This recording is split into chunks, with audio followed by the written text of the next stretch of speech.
Welcome students. In today's class, we will go through one of the topic of operation research, that is assignment. By this word assignment, you must have thought of the assignments which you submit as a part of your term work. But relax, it's nothing like this. Here, the assignment, as the name suggests, it means assigning something to someone. Let me give you a simple example. Let us say I want someone to bring my parcel to Panvel from Mumbai. First thing I will think that who is the person among many whom I know resides near Mumbai. Then 3 to 4 names will come into my mind that yes, these are the ones who stays nearby. Then I will think who among this shall I tell to bring this parcel so that I will get it in minimum time. And then I will assign this task of bringing my parcel to that particular person who will bring the parcel in least possible time. Now, what I achieved by selecting the right person? First, I got the parcel in less time. Second, the cost incurred has been reduced to zero, which would have been incurred to me if I would have gone to Mumbai and come back. Also, going to Mumbai and not eating famous street foods is not possible. So that cost also has been eliminated. Third, the pain and fatigue which would have been caused to me while the commutation has also been reduced to zero. This all was possible just because I selected the right person for the right job. This is all about what assignment is.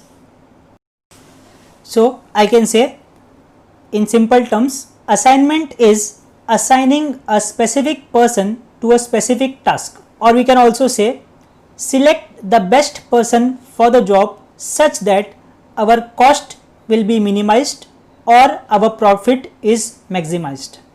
The assumptions which we will be using while solving the problems is number of persons should be equal to number of jobs available, that is one person will be allotted only to one job. These are the steps to solve assignment problems.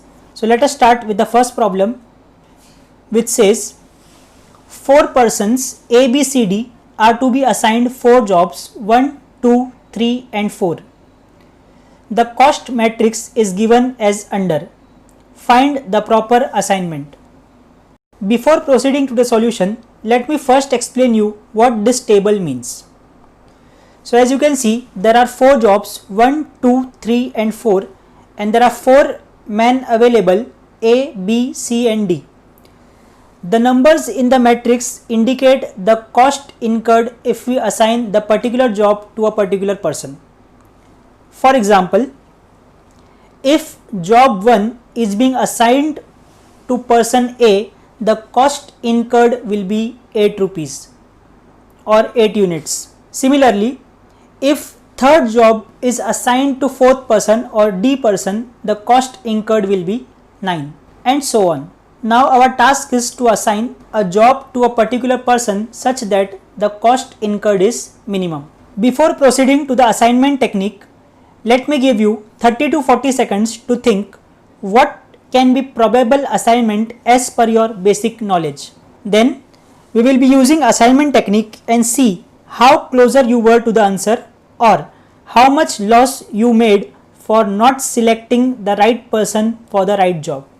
Your time starts now. This exercise will just give you a glimpse of how important is it to select the right person for the right job.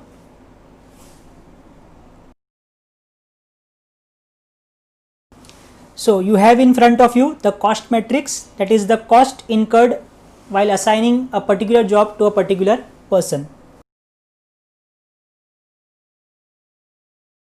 Hope you must have solved and reached to some conclusion.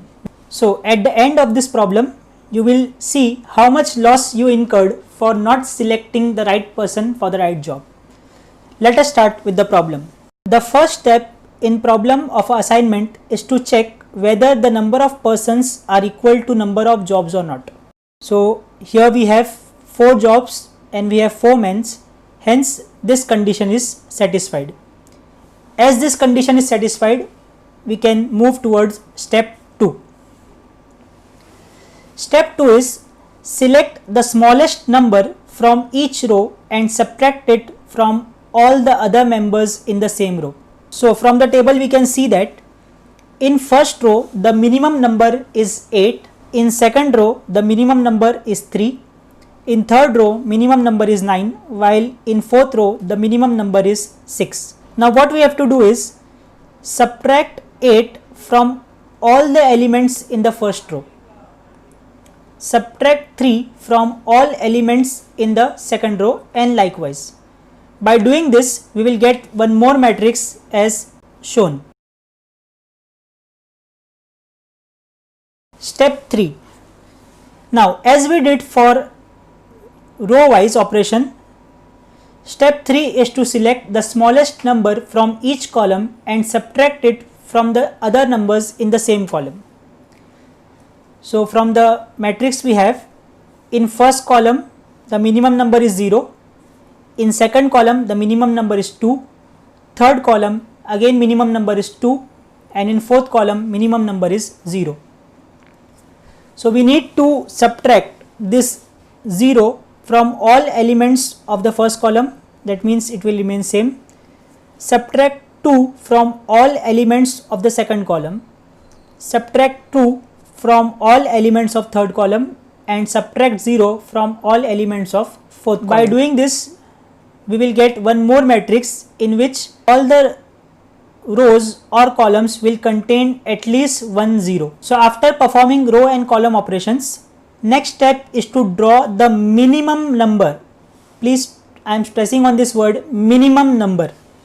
Draw the minimum number of vertical and horizontal lines to cover all the zeros in rows and columns in the matrix. So let us start with case 1.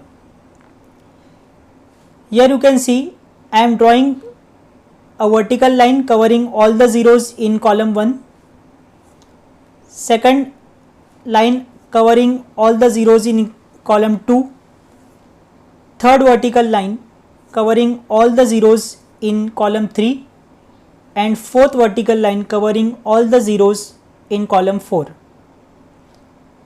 By doing this, I have covered all the zeros. Now one can say, why only vertical lines? We can also draw horizontal lines. Let us take another example. I have taken same matrix. Now here I am drawing one vertical line in column 1 and 3 horizontal lines in row 1, 2 and 3 respectively. By doing this also, I am covering all the zeros from vertical and horizontal lines. So this can also be an option. Let us look at another option. Someone will say, I will draw 2 vertical lines and 2 horizontal lines. Again, it is serving the purpose that all zeros are covered by horizontal or vertical lines. So this can also be a solution. So there can be many solutions to a matrix. We have to try to draw minimum number of vertical or horizontal lines covering all zeros. After doing this, next step is to see whether the total number of horizontal and vertical lines equals to number of rows or columns or not. So in any of the 3 cases which we have seen previously, we have drawn 4 horizontal or vertical lines in all. So 4 lines, and we have number of rows and number of columns also 4. So this step is satisfied. That means L is equal to N. Number of lines is equal to number of rows or columns. So if this is satisfied, we can go to the step 6 or the last step of the assignment problem. This step is to assign the person to a job. For this, the simple method is look for only a single 0 in any of the row. So if we go line by line, in first row there are 2 zeros. Let it be as it is. Don't make any assignment. In second row, again there are 2 zeros. Don't make any assignments. In third row, again there are 2 zeros. Again I will not make any assignment. in last row there is only one 0 available. So as there is only one 0 available, I will assign that job J1 to P4. Now as I assign job J1 to P4, now that job is assigned. So what we have to do, in that particular column or that particular row which is already assigned, we have to mark a cross to all the other remaining zeros. Why to do this? Remember, we have seen one job can be assigned to one person only.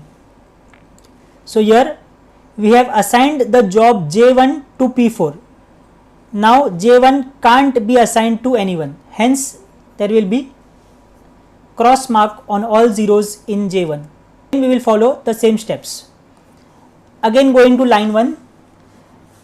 Previously there were two zeros, now one 0 has been cancelled out, it can't be assigned. So there is only one remaining 0 in the first row. So I will assign that job to P1. After assigning, we have to see whether in that particular row or column there is any other 0 available or not. If yes, we have to cancel it out. If no, we have to proceed further.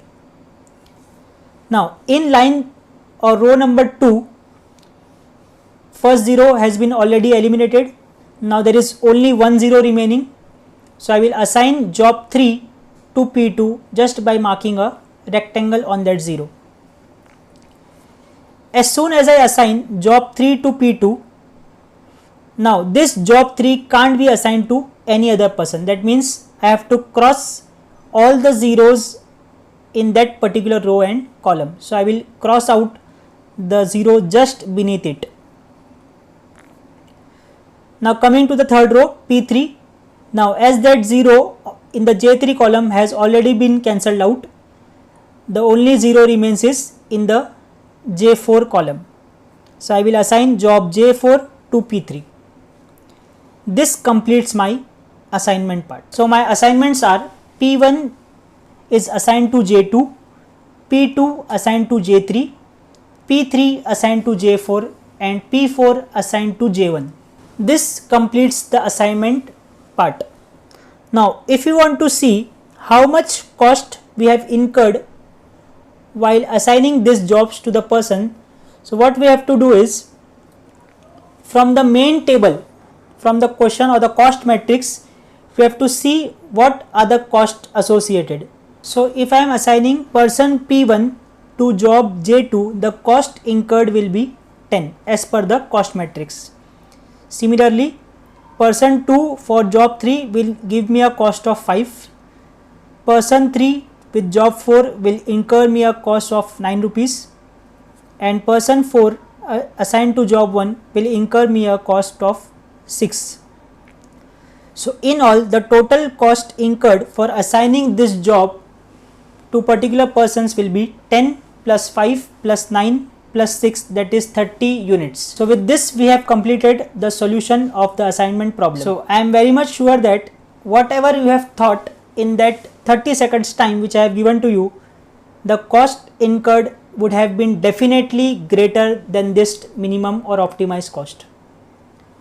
Any combination you take from this particular combinations, you will get a cost greater than this minimum cost. That means the assignment which we have done is the least cost assignment. This is all about assignment problem. Thank you.